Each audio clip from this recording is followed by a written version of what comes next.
Hey, what's hanging, Chads?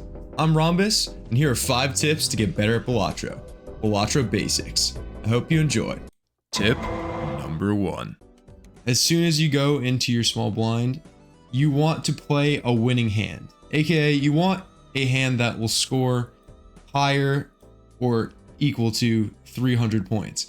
Because the less hands used, or basically the more hands you have left over after the round, each hand is worth $1 that gets added to your bank. That's just more cash. So I think the easiest and most consistent way to do this is to play a high flush. So as you can see, we have an even spread of all the cards, but I have an ace and a jack here giving me a chip value of 21. So this is the greatest right now. So I'm going to go ahead and discard the rest of these, looking for that high flush again. And so essentially I just need to make a flush or a hand that will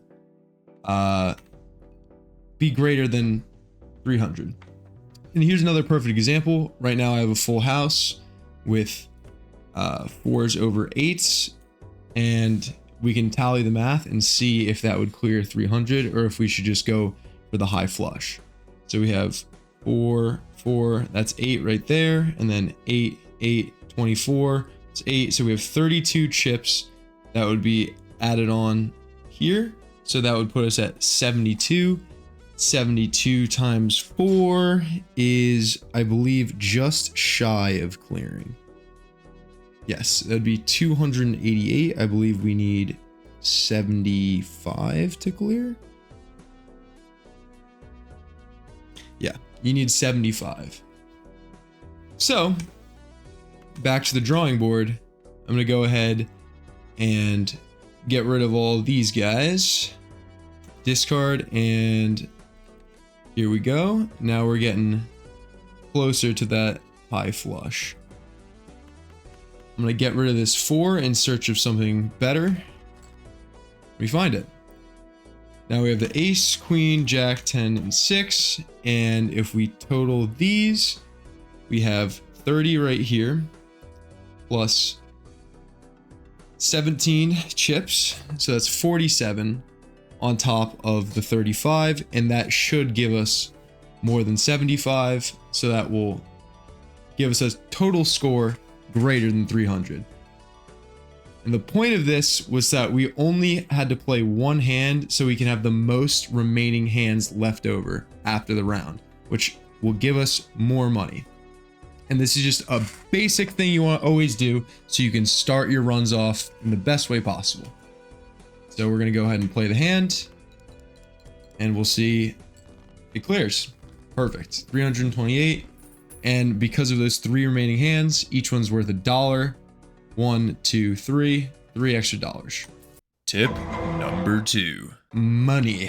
Money is one of the most, if not the most important aspect of this game. And a cool little mechanic of it is that for every $5 you have in the bank, so this is the bank right here, every $5 you have in the bank, you will get $1 of interest in the next shop phase, essentially, when you clear the next blind.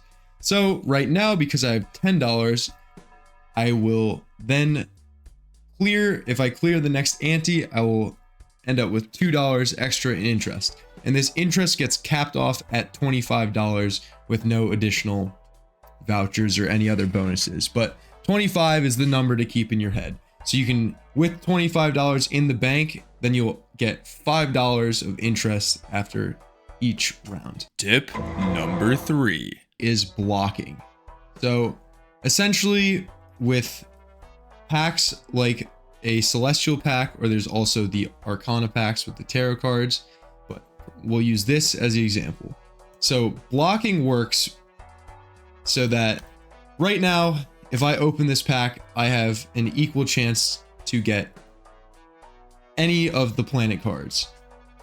However, if I am holding a planet card or a tarot card in my inventory, and then I proceed to open this pack, it is eliminated from the pool, so I cannot draw the Venus card.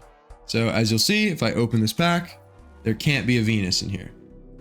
So this is just one way to essentially boost your odds in finding the correct planet card so that you can scale your hands for later antes. Tip number 4. Check the blinds. Most importantly, the boss blind, so you can see what the debuff is. So in this upcoming boss blind, all club cards are debuffed. So maybe I don't want to play a flush, or maybe I don't want to favor my club cards or don't want to add any to my deck because of that. But there's a handful of different blinds that you'll get accustomed to through playing the game. And so always check that so that you at least have some time to set up and maybe pivot, change your build so that you can make it through and not get defeated by the boss blind. Tip number 5 is to check your collection. The collection will basically show you what things you need to unlock and how to unlock them. So let's take, for instance, this card, or this Joker. I would need to enhance 16 cards in my deck to unlock it. Or another one here, sell a total of 50 cards. So by doing those, then I would unlock these Jokers. Same goes for the vouchers. Each one has unique unlock conditions. So just scrolling through here after a couple runs to see how you can start to expand your repertoire of Balatroing abilities, so to speak. Bonus tip. Tip number 0. As soon as you boot up the game, click options. You want to go to settings, and you want to at least turn your game speed up to 2, if not 4. And then check on high contrast cards. You can also do this under the customized deck tab, where you're going to want to turn on high contrast cards. And this just allows you to distinguish between the suits better. See how these are both black now, but when I turn this on, the clubs become more of a blue. So it's easier to distinguish the cards. You can also check through and see if there are cards that have themes from your favorite games. I'm rocking Slay the Princess, the Blinding of Isaac, Vault Tech, and Rust right now. Tip 0 complete. Hope you enjoyed the video. If you have any more ideas for videos like this, leave them in the comments down below. I'll see you in the next one, you Changin' ads. Doses.